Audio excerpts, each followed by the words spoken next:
The night's a filter. It separates what we want to see from what's actually there. Sometimes a passenger climbs in, stares at that empty seat beside them, and asks, "What's the darkest place you've ever driven to?" I never say the name of the town. I just tell them it was a place where the ocean met the forest, and where some people's faith became other people's nightmare. April. A 6-year-old boy walked out to buy a popsicle. Grape-flavored. It cost less than $1. He never came back. What happened next wasn't just a crime. It was a fracture in reality. The kind of case that makes you question everything you thought you knew about justice, about truth, and about the people sworn to protect us. They called it the Guaratuba case.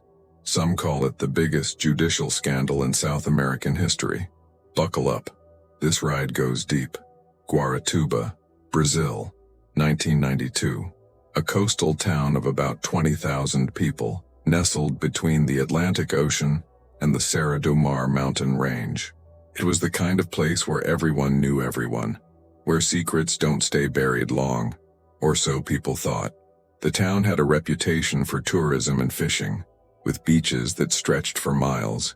But like many small towns, beneath the postcard surface, there were tensions, political rivalries, religious divisions, old grudges that festered in the humidity. By the early 90s, Brazil was still reeling from decades of military dictatorship that had only ended in 1985. The wounds were fresh. Trust in authority was complicated. Into this landscape walked 6-year-old Evandro Ramos Caetano. He had brown hair and bright eyes, a kid who loved cartoons and playing soccer in the street. He lived with his family in a modest home on the edge of town. His father worked construction while his mother took care of the house. On April 6, 1992, a Monday evening just after 6 p.m., Evandro asked his mother for money. He wanted to buy a popsicle from a street vendor about 150 meters away, less than 2 blocks. His mother gave him the coins and watched him walk down the street. That was the last time she saw her son alive. When Evandro didn't return after 20 minutes, his mother went looking. The vendor said he'd never arrived. By nightfall, the family was frantic. By midnight, the police were involved. By dawn, the entire town was searching. You ever notice how a town changes when a child goes missing? It's like the air gets thicker. Every shadow becomes a suspect. Every stranger becomes a monster. Fear. It rewrites the map. The search for Evandro consumed Guaratuba. Volunteers combed the beaches, the forests, and abandoned buildings. Divers searched the canals. Police set up roadblocks. His face was on every lamppost and every storefront. The media descended. National news crews and tabloid journalists. This wasn't just a local tragedy anymore. It was a story. Days passed and hope began to erode. Then, on April 11th, 5 days after Evandro disappeared, 2 boys playing near the edge of town made a discovery that would change everything. In a wooded area near an old, abandoned house, they found human remains. But this wasn't a typical crime scene. What was found there defied explanation. The body was severely mutilated. According to the official autopsy report, the victim had been eviscerated. Internal organs removed with what appeared to be precision. Both hands had been severed. Both feet were gone. The scalp had been removed from the skull. The medical examiner noted something else. The cuts appeared deliberate, almost surgical. This wasn't the frenzied work of a predator. This was methodical. The body was in an advanced state of decomposition, but dental records would later suggest it was Evandro. The town's grief turned to rage. This wasn't just murder. This looked like something else, something darker. Whispers started immediately. Ritual killing, black magic, or a satanic cult. The pressure on local law enforcement became unbearable. The mayor's office was flooded with calls. Protests formed outside the police station. People demanded answers. They demanded justice. And they demanded it now. Police Chief Jacinto Lemos found himself at the center of a firestorm. A small-town cop suddenly handling what appeared to be one of the most disturbing crimes in the region's history. What happened next would make the murder look almost simple by comparison. There's a moment in every investigation where it can go 2 ways. You can follow the evidence wherever it leads, or you can follow the story everyone wants to hear. Guess which one's easier when a whole town is breathing down your neck? Within days of finding the body, the investigation took a turn that seemed ripped from a horror novel. An anonymous tip came in, then another, and another. The tips all pointed in the same direction. A group of women in Guaratuba were practicing black magic, ritualistic ceremonies in the woods, and they needed a sacrifice. On April 18, 1992, just 1 week after the body was found, police made their first arrest. Celina Abage, a local woman with ties to Afro-Brazilian religious practices. Under interrogation, she reportedly confessed. But she didn't just confess to her own involvement. She named others. Within 48 hours, 6 more women were arrested. The list was shocking. Beatriz Abage, the wife of the town's mayor, Miriam Abage, his daughter, Osvaldo Marcinero, even the mayor himself was implicated. These weren't marginalized figures. These were the town's elite. The media exploded.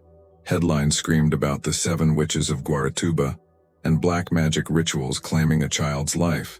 It was sensational. It was lurid. It was everything the press could ask for. In interrogation rooms across Guaratuba, these women began to confess. One by one, they admitted to participating in the ritual killing of Evandro. They described the ceremony, the location, and the tools used. Some even described drinking the child's blood. Audio recordings of these confessions were leaked to the media. The nation listened in horror as these women, in flat, exhausted voices, described unspeakable acts.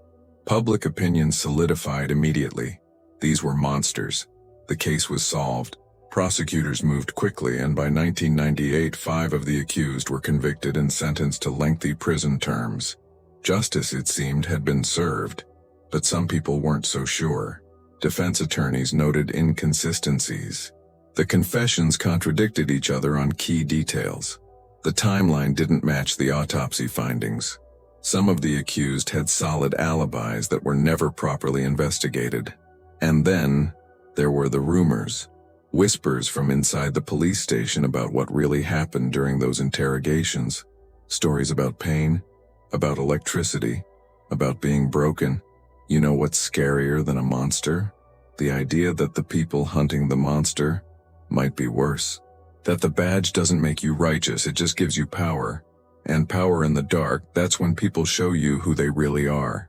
For years, the case sat dormant. The convicted served their time, the town tried to move on, and the story faded from headlines. But the truth has a way of surfacing. In the early 2000s, investigative journalists began digging into the case. What they found would blow the entire conviction wide open. The original interrogation tapes, not the edited versions played in court but the raw, uncut recordings, were obtained. What those tapes revealed was horrifying. You could hear it. Behind the confessions, beneath the words, there were other sounds. The hum of electrical equipment, screams, pleading, the voices of interrogators threatening the accused, promising them release if they just said the right words, promising them relief from the pain. One tape captured a woman begging, "I'll say whatever you want, just please stop." Another recorded an interrogator saying, "We know you did it, just tell us how," and this ends. These weren't interrogations. They were torture sessions. Human rights organizations took notice, and Amnesty International launched an investigation. Forensic psychologists analyzed the confessions and concluded they bore all the hallmarks of coerced statements obtained under duress. The case was reopened. In 2009, the convictions began to be overturned. One by one, the witches of Guaratuba had their sentences annulled. The courts acknowledged what had been done to them. Celina Abage had spent years in prison for a crime she didn't commit. Beatriz Abage died before her name could even be cleared. The police officers involved faced minimal consequences. But here's where the story gets even more complicated. If the confessions were false, if these women were innocent, then who killed Evandro? That's the thing about manufactured truth. Once you tear it down, you're left standing in a crater. And sometimes the real answer is buried so deep, you'll never reach it.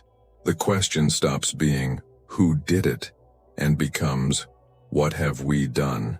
In 2012, new forensic analysis was conducted on the remains found in 1992. DNA testing suggested the body was indeed Evandro Ramos Cayetano, but the cause of death, the circumstances, the perpetrator, all of that remained a void. Over the years, alternative theories emerged. One suggested a lone predator who took advantage of the chaos. Another suggested a botched kidnapping, where the mutilation was performed to disguise the crime. The darkest theory suggests police involvement, that elements within the department covered up the real killer. None of these have been proven. Evandro's family has never received closure. His mother Yvonne spent decades fighting for the truth. In interviews she has said, "I don't just want to know who killed my son. I want to know why the people who were supposed to find his killer destroyed innocent lives instead." The 7 witches tried to rebuild their lives. Some succeeded. Others never recovered from the trauma. In 2019, a Brazilian federal court officially declared the investigation a miscarriage of justice, one of the worst in modern history. But the case remains officially unsolved. Somewhere in Guaratuba, the truth is buried, maybe in an old case file, or maybe in the fog that still rolls in from the ocean, covering the town like a blanket. You ever think about how many lives one lie destroys? Not just the person it's told about, but everyone who believed it, everyone who acted on it. The ripples go on forever. We're here. Before you go, let me tell you something. This case isn't unique. It's a pattern. Around the world, when pressure meets prejudice, innocent people get sacrificed. We want to believe that justice is blind and that the system works. But systems are run by people, and people are fragile. They crack under pressure. They take shortcuts. The real horror of Guaratuba isn't just the murder of Evandro. It's how easy it was to point at women who practiced a different faith and call them witches. How easy it was to torture them, and how hard it is even now to admit we got it wrong. Somewhere in Brazil, there's a mother who still lights a candle for her son every April 6th. There are women who still wake up from nightmares of interrogation rooms. And somewhere, the person who actually killed Evandro is still out there. Maybe they watch the documentaries and smile knowing they got away with it. You know, houses can be rebuilt and laws can be rewritten, but the look in a mother's eyes, still waiting for an answer that will never come, that doesn't get fixed. Some stories don't end when the car door closes. They follow you home, into your room, and they wait there for the lights to go out. Thanks for writing. And remember, before you judge the accused, ask yourself, who's asking you to judge them, and why?